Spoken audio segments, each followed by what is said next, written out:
কখনো কখনো আপনি কি অর্জন করেছেন, তার থেকেও বেশি গুরুত্বপূর্ণ হলো এটা যে আপনি কি ত্যাগ করেছেন।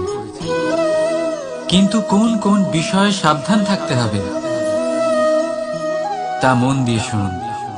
জীবনে যখনই আপনি আপনার লক্ষ্য স্থির করবেন, তখন ভ্রম থেকে সাবধান থাকুন, কারণ তা আপনাকে লক্ষ্যভ্রষ্ট করে দিতে পারে। যখন যাত্রা করবেন, তখন আলস্য থেকে সাবধান থাকুন, কারণ সেটা আপনাকে আপনার যাত্রা পূরণ করতে দেবে না। যখনই ন্যায় করবেন, তখন বন্ধুদের থেকে সাবধান থাকুন, কারণ তারা আপনার ন্যায় করার ক্ষমতা দুর্বল করে দিতে পারে।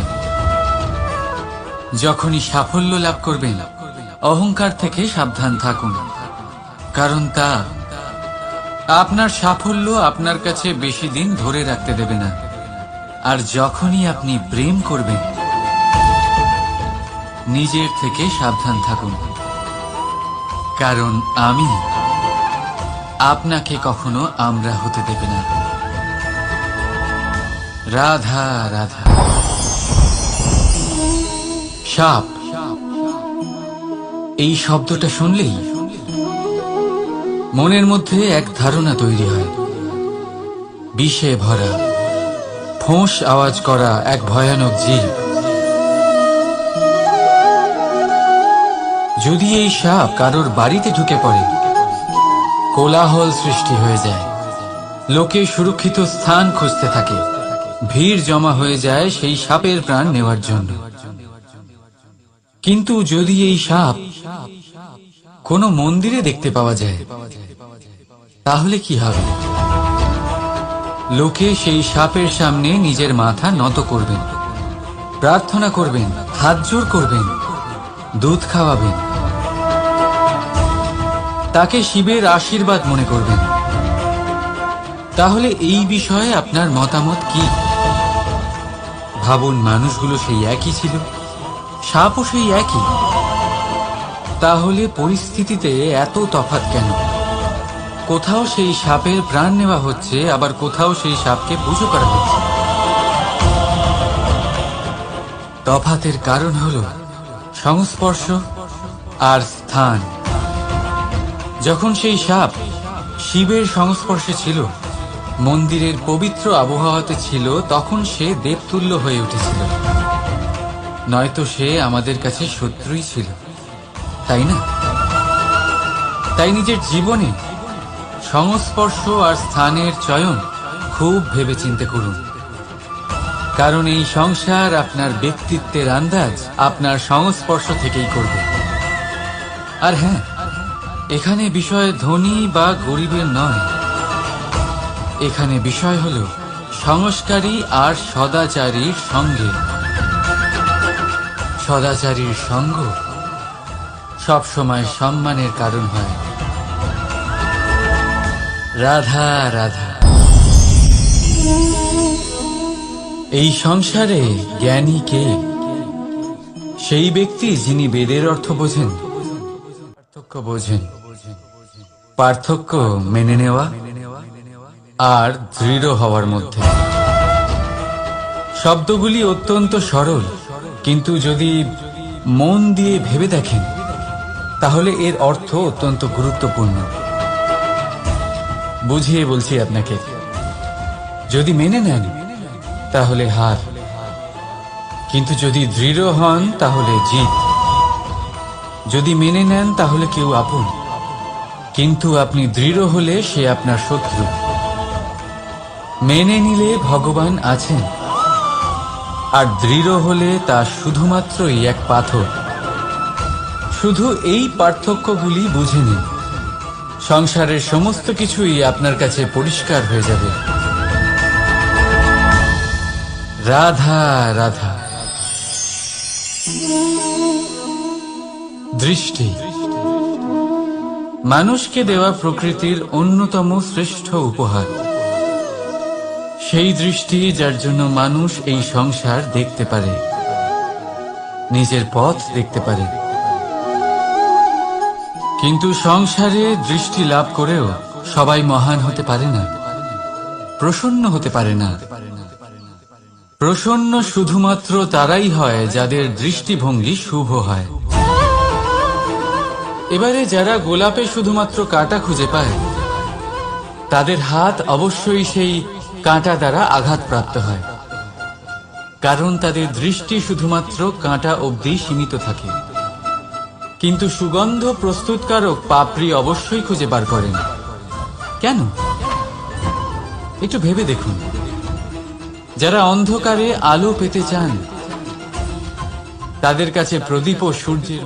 তাই আপনার ভাবনাগুলিকে শুভ করুন আর ভালোবেসে বলুন, রাধা রাধা। আমার সামনে রয়েছে গরুর দুধ, যা 2 দিন পর্যন্ত ভালো থাকে। যদি এই দুধ গরম করে জমানো হয়, তাহলে তৈরি হয় দই, যা 3-4 দিন অবধি ভালো থাকে। যদি এই দইকে মন্থন করেন, তৈরি হবে মাখন, যা অনেক সপ্তাহ ভালো থাকে। আর যদি এই মাখন ফোটানো হয়, তাহলে তৈরি হয় ঘি, যা বহু বছর ভালো থাকে। মানেটা বুঝলেন? তাপ আর মন্থন। জীবনে যত পরীক্ষায় উত্তীর্ণ হতে পারবেন, যত কষ্টের তাপ সহ্য করতে পারবেন, যত মন্থনের বাধা পেরোতে পারবেন, ততই যশ, শক্তি আর সামর্থ্য বাড়তে থাকবে। তাই কর্ম করুন, কঠিন বাধার সম্মুখীন হন, আর মন্থন করে মন শুদ্ধ রাখুন। মন প্রসন্ন হয়ে বলবে, রাধা রাধা।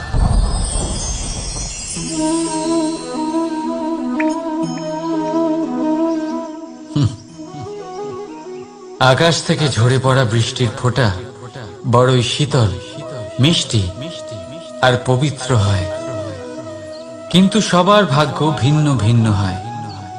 এবারে দেখুন, যদি কোনো ফোঁটা কলা পাতায় পড়ে, তা শিশির হয়ে থেকে যায়। প্রকৃতির সৌন্দর্য বাড়ায়, প্রাণীদের তৃষ্ণা মেটায়। যদি কোনো ফোঁটা ঝিনুকে পড়ে, তা মুক্ত হয়ে যায়। আর যদি কোনো ফোঁটা সাপের মুখে পড়ে, তাহলে তা বিষ হয়ে যায়। এখানে সবার উৎপত্তি একই, কিন্তু গুণ ভিন্ন ভিন্ন হয়। কেন? কি কারণ এটা? কারণ হলো সংস্পর্শ। সংস্পর্শ বড়ই প্রভাবশালী হয়। চাইলে সে আপনার উত্তরণ ঘটাতে পারে, আবার চাইলে আপনার পতনও ঘটাতে পারে। এবার বৃষ্টির ফোঁটা এটা চয়ন করতে পারে না যে তার সংস্পর্শ কি হবে, তার ভাগ্য কি হবে। কিন্তু আমরা তো মানুষ, আমরা তো আমাদের সঙ্গ বাছতে পারি। তাই ভাবনা চিন্তা করে নিজের সঙ্গ বাছুন। এই চয়ন কিন্তু আপনারই, আর এর পরিণামও আপনাকেই ভোগ করতে হবে। রাধা রাধা। অথচ বৃক্ষের মূল আর বৃক্ষের শাখার মধ্যে এত দূরত্ব কেন? কারণ দূরত্ব অতি আবশ্যক। যদি আপনি কাউকে নিজের কাছে চিরকালের জন্য রাখতে চান, তখন তাদের থেকে দূরত্ব কিছু সময় দরকারি। এই দূরত্বই হলো সেই কারণ যার জন্য আপনি আপনার সঙ্গীর মাহাত্ম্য বুঝতে পারেন। এই দূরত্বের জন্যই আপনি আরো প্রেরণা পান, যাতে তাদের সাথে আবার দেখা হয়। আর সেই জন্য মনে রাখবেন, দূরত্ব কখনোই খারাপ নয়। ফলের থেকে বীজের এই দূরত্বই নতুন ফল হওয়ার কারণ হয়ে দাঁড়ায়। প্রেমের আসল পরীক্ষা হয় এই দূরত্ব দিয়েই। তাই দূরত্বের সাথেও প্রেম করুন, আর ভালোবেসে বলুন, রাধা রাধা। কস্তুরী তাকে ধারণ করে যে হরিণ তার নাভিতে থাকে, কিন্তু সেই হরিণ ওই কস্তুরীর সুগন্ধ নিয়ে তা পাওয়ার জন্য এদিক ওদিক ছুটে বেড়াতে থাকে। সেই হরিণ এই কস্তুরী অবশ্যই পেতে পারে, যদি সে নিজের ভেতরে উঁকি মেরে দেখে। এবারে দেখুন, সুর বাঁশির মধ্যেই থাকে, শুধু প্রয়োজন তাকে খুঁজে বার করার চেষ্টা, অবিরাম চেষ্টা। ঠিক এরকমই হয় আমাদের শক্তি, যা আমাদের ভিতরে লুকিয়ে আছে। ভাবুন, যখন পরমাত্মা আমাদের ভিতরেই আছেন, তখন তাকে আমরা বাইরে খুঁজব কেন? আমরা নিজেদের অন্তরে তখনই দেখি যখন অপরের থেকে সাহায্যের সমস্ত আশাই শেষ হয়ে যায়। তাই জীবনে কেউ সাহায্য করবে এই আশা করে বসে থাকবেন না, নিজেই নিজেকে সাহায্য করুন।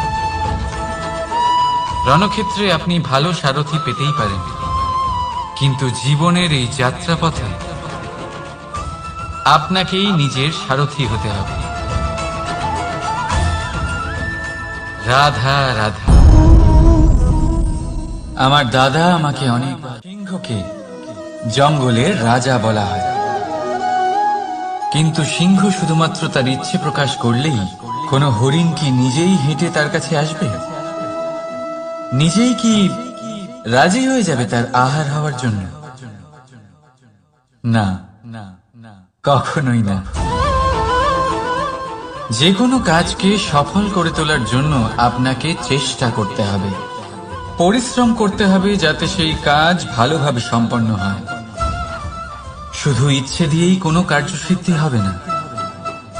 ইচ্ছে থেকে স্বপ্ন তৈরি হয়, তবে সেইগুলো সফল করতে গেলেও আপনাকে পরিশ্রম তো করতে।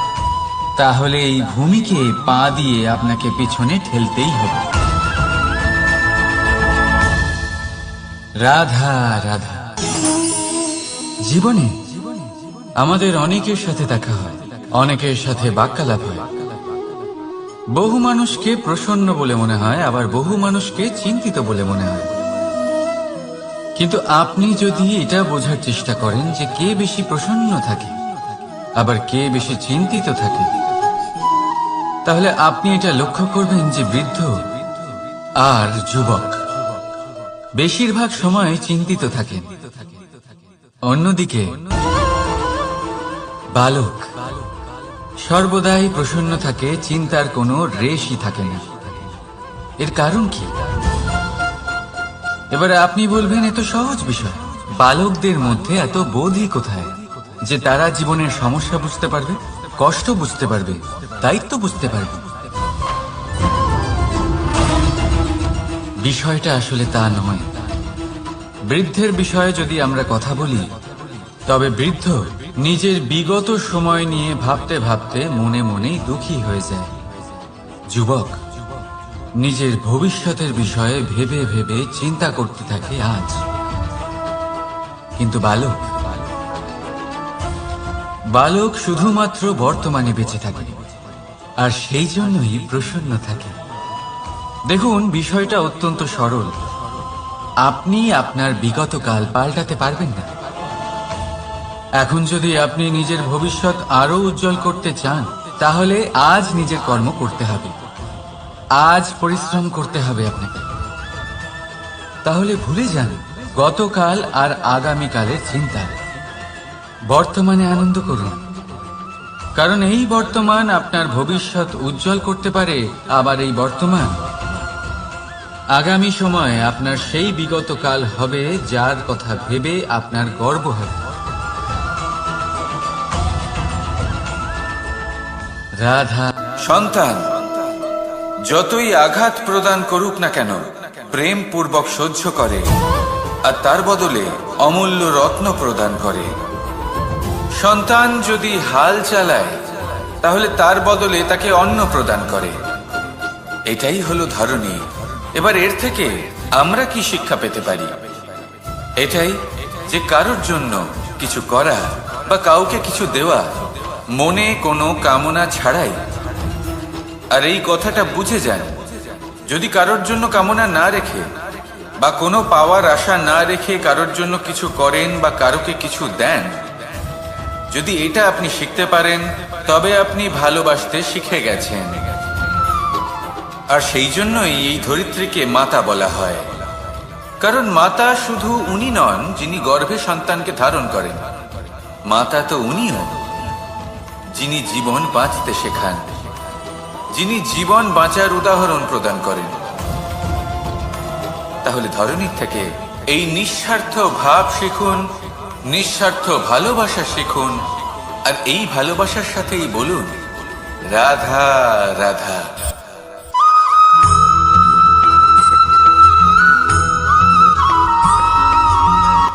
সংসারে আমাদের জীবনে যখন কোনো সুখ বা দুঃখ আসে, তার জন্য আমরা কাউকে না কাউকে অবশ্যই দায়ী করে থাকি, তাই না? এই ব্যক্তি আমাদের সাথে এরকম কাজ করেছেন, তাই আমার সাথে এমন হলো। ওই ব্যক্তি যদি এমনটা না করতেন, তাহলে আজ আমি ওই স্থানে পৌঁছতে পারতাম।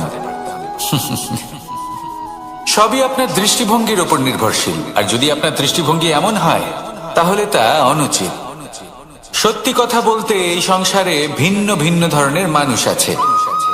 এটা আপনার উপর নির্ভর করছে কিভাবে তাদের স্বাগত জানাবেন। একবার ভাবুন, আমি আমার দুটো হাত সামনে নিয়ে এলাম, দুটো মুঠো খুলে দিলাম।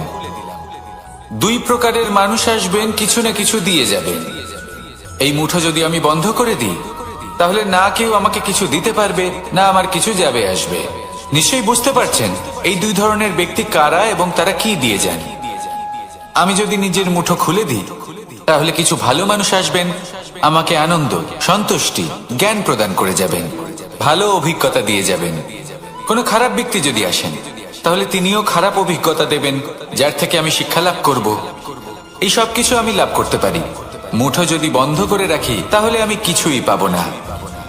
দেখুন, এই সংসারে প্রত্যেকের জীবনে এইরকম।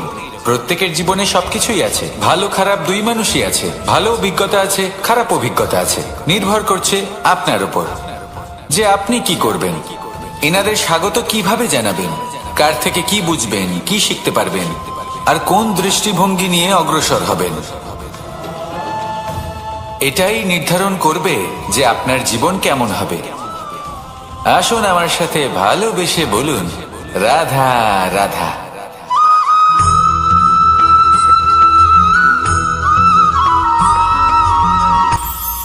এটা হলো ধান গাছ। এর থেকে যে চাল উৎপন্ন হয় তা মানুষ গ্রহণ করেন। আর এটা কি? এ হলো জংলি ঘাস।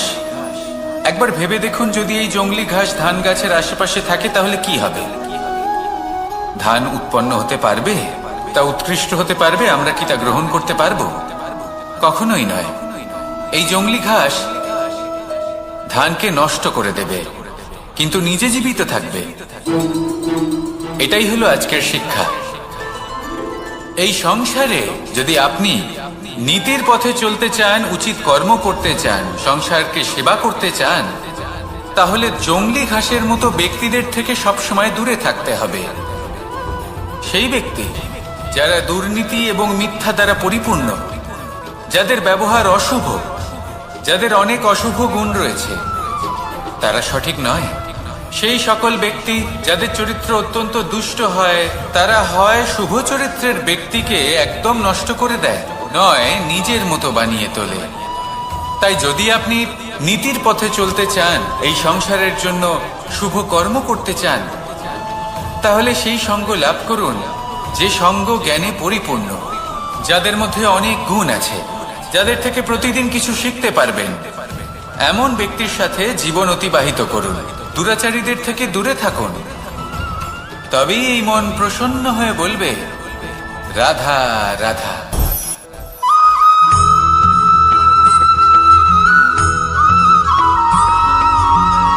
মানুষের মানসিকতা এমন হয় যে সে যতটা করে আশা করে যে তার থেকে অনেক বেশি তার বদলে সে পাবে। দেখুন, সবকিছুই আপনার ভাবনা চিন্তার উপর নির্ভর করছে। আপনি যদি ফলের বিষয়ে ভেবে কর্ম করতে থাকেন, তাহলে সেটা অনুচিত। জীবনের আসল আনন্দ হলো নিজের কর্ম করতে থাকা, ফলের চিন্তা করা উচিত নয়। যদি আপনি এরকম ভাবেন যে আমি এতটা করছি, আমার এতটা পাওয়া উচিত, সেই ভাবনা অনুচিত।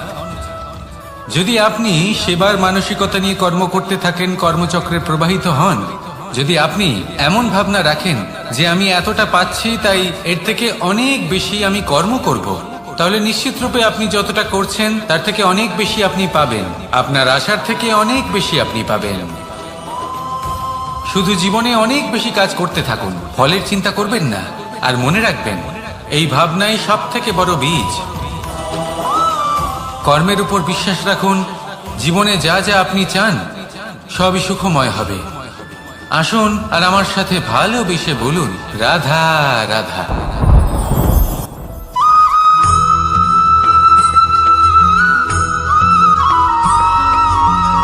আপনি কখনো কোনো বাজকে নিজের বাসা বানাতে দেখেছেন? এই বাজ যখনই কোনো বাসা বানায় তখন উঁচু গাছের ডালে বা কোনো পর্বতের শিখরে বাসা বানায়, অনেক উচ্চতায়। আর সেখানে তার সন্তানও জন্মগ্রহণ করে। যখন এই সন্তানেরা জন্মায় তখন এই বাজ খুবই ভালোবেসে এবং খুব সাবধানে এদের পালন পোষণ করে। নিজের ঠোঁট দিয়ে তাদের ঠোঁটে খাবার পরিবেশন করে। কিন্তু যেই সেই সন্তানেরা হৃষ্টপুষ্ট হয়ে যায় এবং সেই কথা বাজ নিজে বুঝতে পেরে যায়, সেই বাজ নিজেই সেই বাসা ছিন্ন ভিন্ন করে দেয়। সেই সন্তান যাদের সবেমাত্র ডানা গজিয়েছে, কিভাবে উঠতে হয় তারা জানে না, সেই সন্তানগুলিকে উচ্চতা থেকে ঠেলে দেয়। সেই সন্তান প্রথমে ভয়ভীত হয়ে যায়। তারা সামনে মৃত্যুকে দেখতে পেয়ে ভয়ের কারণে তাদের ডানা ঝাপটাতে থাকে। আর সেই প্রক্রিয়াতেই সেই সন্তানগুলি উড়তে শুরু করে দেয়। এবার এই ঘটনায় আমরা কি শিক্ষা পেতে পারি? এটাই, যদি আপনি মাতা পিতা হন তাহলে নিজের সন্তানকে অবশ্যই স্নেহ করুন, কিন্তু তাদেরকে নিজের আঁচলের তলায় বেঁধে রাখবেন না। যদি আপনি চান আপনার সন্তান জীবনে উন্নতি করুক, তাহলে নিজের মুঠো থেকে তাদের স্বতন্ত্র করে দিন। এই সংসারে সংঘর্ষ করতে দিন। সেই সন্তান নিজেই বুঝতে পারবে যে জন্মের সময় পাওয়া ডানা কি করে ব্যবহার করতে হয়। আর আপনার চোখের সামনে আপনার সন্তান এই আকাশে উড়তে থাকবে। তাহলে আসুন আমার সাথে ভালোবেসে বলুন, রাধা রাধা।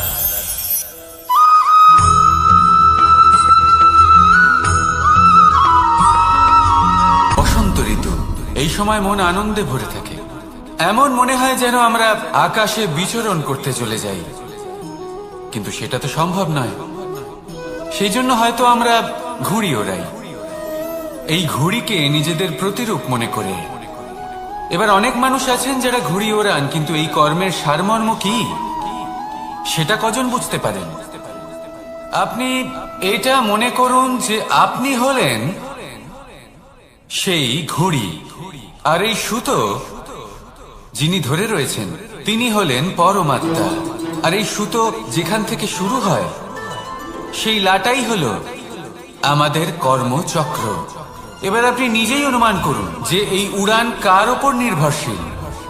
পরমাত্মার ওপর আর আপনার কর্মের ওপর। যদি পরমাত্মা আপনার হাত ধরে থাকেন, আপনার সাথে থাকেন, যদি আপনি শুভ কর্ম করতে থাকেন, আপনি এই আকাশে উড়তে থাকবেন। কিন্তু কোথাও কোথাও যদি পরমাত্মার সাথে এই বন্ধন ছিন্ন হয়, আপনার কর্মচক্র খারাপ হয়ে যায় বা থেমে যায়, তাহলে আপনার এই ঘুড়ি কেটে যাবে আর দূরে কোনো গাছের ডালে গিয়ে আটকে যাবে। তাই শুধুমাত্র ঘুড়ি ওড়াবেন না, তার থেকে শিখুন। পরমাত্মার সাহচর্যে থাকুন, সবসময় শুভ কর্ম করতে থাকুন আর সবসময় এই আকাশে উড়তে থাকুন। আসুন আর আমার সাথে ভালোবেসে বলুন, রাধা।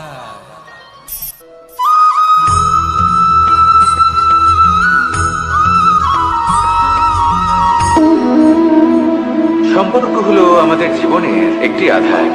কিছু সম্পর্ক এমন যা আমরা জন্মসূত্রে লাভ করি, যেমন পরিবার, মা, বাবা। কিছু সম্পর্ক আছে যা আমরা জীবনে অর্জন করে থাকি, তা সে প্রেমের হোক, স্নেহের হোক বা বন্ধুত্বের। এই সকল সম্পর্ক লাভ করার বা গড়ে তোলার 5টি ধাপ রয়েছে। প্রথম ধাপ, কোনো ব্যক্তির সাথে আলাপ হওয়া, তার সাথে কথা বলা বা তাকে দেখা। দ্বিতীয় ধাপ, সে ব্যক্তিকে আমাদের ভালো লাগা। তৃতীয় ধাপ, আমাদের এটা চাইতে শুরু করা যে জীবনে এই ব্যক্তি যেন আমাদের বন্ধু হন, আমাদের জীবনে থাকে, বা আমাদের কাউকে ভালোবেসে ফেলা, আর এটা আমাদের ভাবা বা চাওয়া যে সেই ব্যক্তি যেন আজীবন আমার সাথে থাকেন, আমার জীবনে আমার সাথী হয়ে। চতুর্থ ধাপ, লাভ করা। এবার এই ধাপটি অনেক মানুষের পক্ষেই খুবই সরল হয়, বড়ই সরলভাবে নিজেদের সঙ্গীকে লাভ করে থাকেন। কিছু মানুষের জন্য এই ধাপ অত্যন্ত কঠিন হয়ে থাকে। অনেক প্রতিকূল পরিস্থিতির উপর জয়লাভ করে তারা সঙ্গীকে লাভ করেন, কিন্তু লাভ অবশ্যই করেন। এরপরে আসে পঞ্চম, অন্তিম এবং সব থেকে গুরুত্বপূর্ণ ধাপ। সেটা হলো সেই সম্পর্ক পালন করা। এটা হলো এমন এক বিষয় যা প্রত্যেক মানুষের শেখা উচিত। যদি ব্যক্তি নিজের জীবনে সম্পর্ক রক্ষা করতে শিখে যান, তবে প্রত্যেক সম্পর্ক তার জীবনকে স্বর্গ করে তুলবে। আসুন আর আমার সাথে ভালোবেসে বলুন, রাধা রাধা।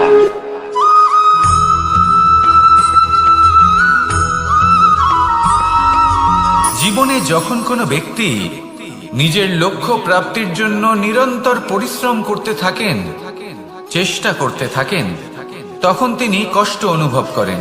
কখনো শারীরিক কষ্ট, কখনো মানসিক কষ্ট।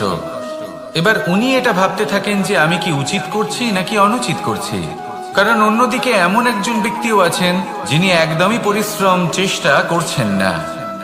তিনি মদিরা পান করেন, বিলাসিতায় জীবন কাটান, অলস প্রকৃতির হয়ে ওঠেন, নিদ্রাতে বিলীন হয়ে থাকেন আর ভাবেন যে তিনি সুখ লাভ করছেন। কিন্তু এরকম কেন হয়? কারণ যখন আমরা সৎ পথে থাকি, উচিত পথে চলি, লক্ষ্য প্রাপ্ত করার জন্য চেষ্টা করতে থাকি, তখন আমাদের ভেতরে থাকা নেতিবাচক শক্তি এবং পাপ এই দেহকে ত্যাগ করে দেয়। আর এই অনুভূতিটাই আমাদের দুঃখের অনুভূতি দেয়, কষ্ট দেয়। এবার সেখানে যদি আমরা কুপথে চলি, অনুচিত পথে চলতে থাকি, তাহলে আমাদের ভেতরে থাকা পুণ্য এবং ধনাত্মক শক্তি আমাদের দেহ ত্যাগ করে দেয়। আর এই অনুভূতির কারণেই আমরা সুখ অনুভব করি। কিন্তু কখনো ভাববেন যে এই সুখ বেশি সময় পর্যন্ত থাকে না। সেই জন্য সবসময় মনে রাখবেন, যদি আপনি জানেন যে এটাই আপনার লক্ষ্য, এটাই উচিত পথ, শুভ পথ, তাতে নিরন্তরভাবে এগিয়ে যেতে চেষ্টা করতে থাকুন। এই কষ্ট আপনাকে সুখের পরাকাষ্ঠায় কখন পৌঁছে দেবে তা আপনি জানতেই পারবেন না। আসুন আমার সাথে ভালোবেসে বলুন, রাধা রাধা।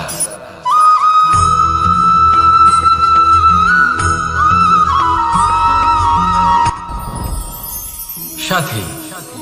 সাথী এই শব্দটির ব্যাখ্যা কে কিভাবে করে? মিত্র, সখা, বন্ধু। কিন্তু অর্থ একটাই, তিনি যিনি আপনার সঙ্গী হন আর তিনি যার সাথী আপনি হন। এবার সব থেকে বড় প্রশ্ন হলো এটাই যে তিনি কে হতে পারেন যাকে আপনি আপনার সাথী বলে মেনে নিতে পারেন, নিজের সখা, নিজের মিত্র, নিজের বন্ধু মেনে নিতে পারেন। আপনার সাথী হলেন তিনি যিনি দুঃখের সময় আপনার পাশে থাকবেন, আপনার হাত ধরে থাকবেন। আপনার সাথী হলেন তিনি যার হাত আপনি নিজের সুখের দিনে ধরে থাকবেন। সেই সাথীরই হাত ধরুন যিনি দুঃখে সবসময় আপনাকে সাহায্য করার জন্য তৎপর হয়ে থাকেন, আপনার পাশে থাকেন, আর যাকে সুখের দিনে আপনি আপনার সাথে রাখতে পারেন। আর যখন আপনার সাথে আপনার এই সাথী থাকবে, তখন আপনি এটা বুঝবেন যে যখন জীবনে দুঃখ আসে, তখন এই দুঃখ কমে যায়, সবার মধ্যে ভাগ হয়ে যায়। আর যদি তখন সুখ আসে, তাহলে সেটা সবার উপস্থিতিতে আরো বেড়ে যায়। এটাই হলো প্রেম, এটাই হলো ভালোবাসা, এটাই হলো সঙ্গ। যেমন সম্পর্ক আমার আর রাধার মাঝে। তাহলে আসুন আর আমার সাথে ভালোবেসে বলুন, রাধা রাধা।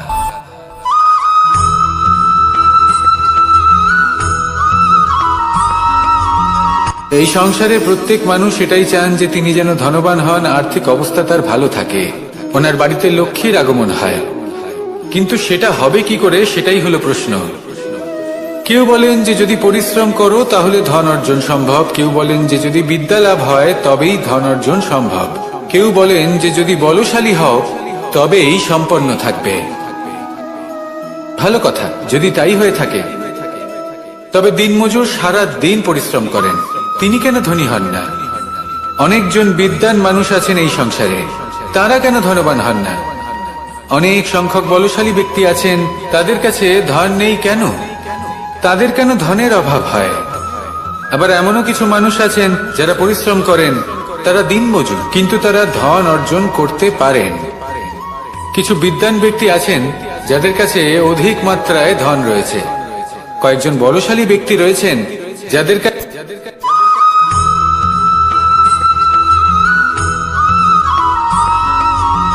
পঞ্চতত্ত্বের মধ্যে দ্বিতীয় তত্ত্ব হল ধরণী, ভূমি, যাকে আমরা ধরণী মাতা বলি। এই ধরণী ধৈর্য ধারণ করে, আর এর ওপরেই আমাদের সমগ্র সংসার নির্ভরশীল। কারণ এই ভূমি সহ্য ক্ষমতা রাখে, এর সহ্য ক্ষমতা হলো অপরিসীম। সন্তান যতই আঘাত প্রদান করুক না কেন, প্রেম পূর্বক সহ্য করে, আর তার বদলে অমূল্য রত্ন প্রদান করে। সন্তান যদি হাল চালায়, তাহলে তার বদলে তাকে অন্ন প্রদান করে। এটাই হলো ধরণী। এবার এর থেকে আমরা কি শিক্ষা পেতে পারি? এটাই যে কারোর জন্য কিছু করা বা কাউকে কিছু দেওয়া মনে কোনো কামনা ছাড়াই। আর এই কথাটা বুঝে যান, যদি কারোর জন্য কামনা না রেখে বা কোনো পাওয়ার আশা না রেখে কারোর জন্য কিছু করেন বা কারোকে কিছু দেন, যদি এটা আপনি শিখতে পারেন, তবে আপনি ভালোবাসতে শিখে গেছেন। আর সেই জন্যই এই ধরিত্রীকে মাতা বলা হয়। কারণ মাতা শুধু উনি নন যিনি গর্ভে সন্তানকে ধারণ করেন, মাতা তো উনিও যিনি জীবন বাঁচতে শেখান, যিনি জীবন বাঁচার উদাহরণ প্রদান করেন। তাহলে ধরণীর থেকে এই নিঃস্বার্থ ভাব শিখুন, নিঃস্বার্থ ভালোবাসা শিখুন, আর এই ভালোবাসার সাথেই বলুন রাধা রাধা।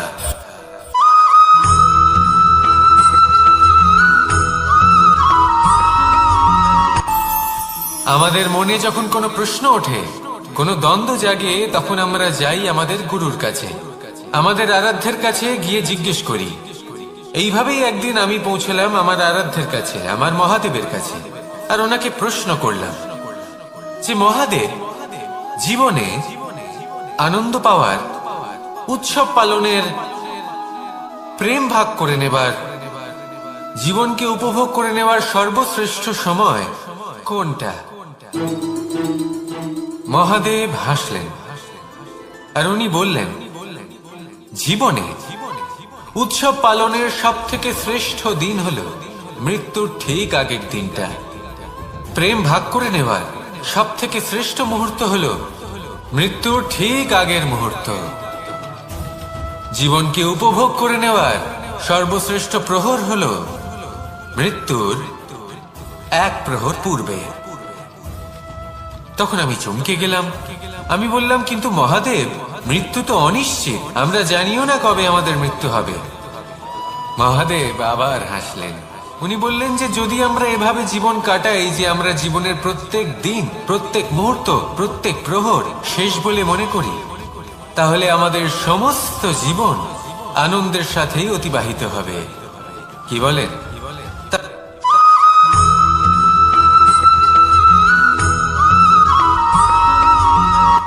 সংসারে আমাদের জীবনে যখন কোনো সুখ বা দুঃখ আসে, তার জন্য আমরা কাউকে না কাউকে অবশ্যই দায়ী করে থাকি, তাই না? এই ব্যক্তি আমাদের সাথে এরকম কাজ করেছেন, তাই আমার সাথে এমন হলো।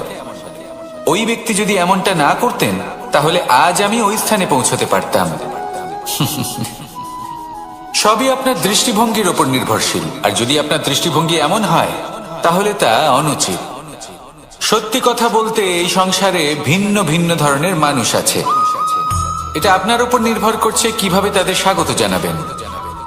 একবার ভাবুন, আমি আমার দুটো হাত সামনে নিয়ে এলাম, দুটো মুঠো খুলে দিলাম। দুই প্রকারের মানুষ আসবেন, কিছু না কিছু দিয়ে যাবেন। এই মুঠো যদি আমি বন্ধ করে দিই, তাহলে না কেউ আমাকে কিছু দিতে পারবে, না আমার কিছু যাবে আসবে। নিশ্চয়ই বুঝতে পারছেন এই দুই ধরনের ব্যক্তি কারা এবং তারা কি দিয়ে যান।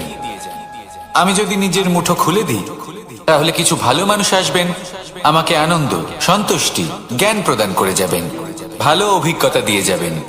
কোনো খারাপ ব্যক্তি যদি আসেন, তাহলে তিনিও খারাপ অভিজ্ঞতা দেবেন, যার থেকে আমি শিক্ষা লাভ করব। এই সব কিছু আমি লাভ করতে পারি। মুঠো যদি বন্ধ করে রাখি, তাহলে আমি কিছুই পাবো না। দেখুন, এই সংসারে প্রত্যেকের জীবনে এইরকম। প্রত্যেকের জীবনে সবকিছুই আছে, ভালো খারাপ দুই মানুষই আছে। ভালো অভিজ্ঞতা আছে, খারাপ অভিজ্ঞতা আছে। নির্ভর করছে আপনার উপর যে আপনি কি করবেন। এনাদের স্বাগত কিভাবে জানাবেন, কার থেকে কি বুঝবেন, কি শিখতে পারবেন, আর কোন দৃষ্টিভঙ্গি নিয়ে অগ্রসর হবেন। এটাই নির্ধারণ করবে যে আপনার জীবন কেমন হবে। আসুন আমার সাথে ভালোবেসে বলুন, রাধা রাধা।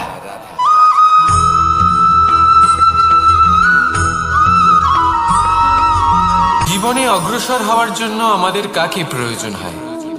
মাতা পিতা, বন্ধু, প্রেম, সাহায্য, অর্থ, পরিশ্রম, আশা। ভিন্ন ভিন্ন মানুষ ভিন্ন ভিন্ন বিকল্প চয়ন করে। যদি আমি আপনাকে বলি,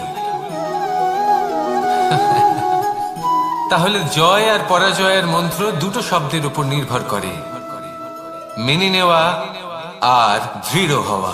যদি মেনে নেন, তাহলে হেরে যাবেন।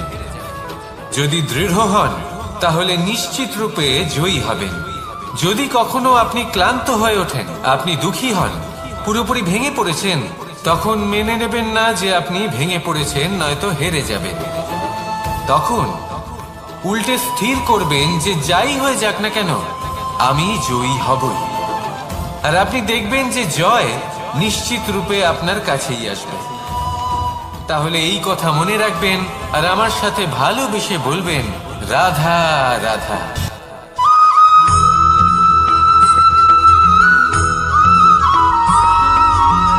ভালো, শুধু ওনাদের কঠোর ব্যবহার দেখলে আমরা একটু ভয় পেয়ে যাই। এবার ওনাদের এই কঠোর ব্যবহার আমাদের ভালো না লাগলেও অত্যন্ত আবশ্যক, কারণ মাতার থেকে আমরা যে শক্তি লাভ করি তা যেন নিয়ন্ত্রণ হারিয়ে বিধ্বংসী না হয়ে ওঠে। আমরা যেন কোনো কুপথে না চলে যাই, আমরা কখনো যেন দোষ না করে ফেলি।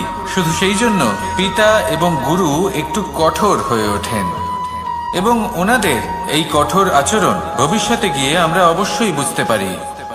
জীবনে কিছু বছর আমরা এগিয়ে যাই আর তারপর আমরা বুঝতে পারি যে বাবা এবং গুরু আমাদের যথেষ্ট ভালোবাসতেন, কিন্তু ওনাদের ভালোবাসার বহিঃপ্রকাশ আলাদা। প্রয়োজনীয় হলো এটা দেখার, এটা বোঝার যে শুরু থেকে আমাদের প্রতি ওনাদের আচরণ কেমন ছিল। ওনাদের কঠোর হওয়ার পেছনে ওনাদের ভালোবাসাটা বোঝার চেষ্টা করুন, ওনাদের চিন্তাটা বোঝার চেষ্টা করুন, ওনাদের পথপ্রদর্শনের আড়ালে আপনার ভবিষ্যতের জন্য যে পরিকল্পনা ওনারা করেছেন সেটা বোঝার চেষ্টা করুন। তখন আপনারা বুঝতে পারবেন ওনাদের ভালোবাসাকে। আপনার মনের মধ্যে আপনা থেকেই ওনাদের প্রতি সম্মান জেগে উঠবে। নিজের পিতা এবং নিজের গুরু এই দুজনের প্রতি কৃতজ্ঞতা প্রকাশ করুন আর আমার সাথে ভালোবেসে বলুন, রাধা রাধা।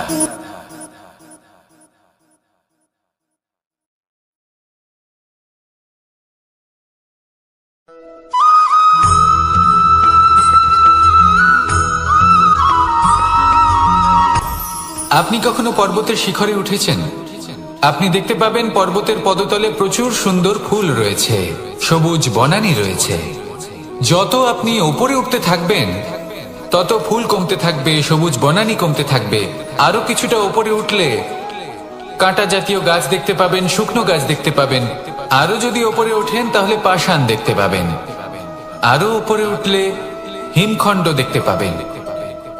এই যে পর্বত, তা মনুষ্য জীবনের সব থেকে উত্তম উদাহরণ।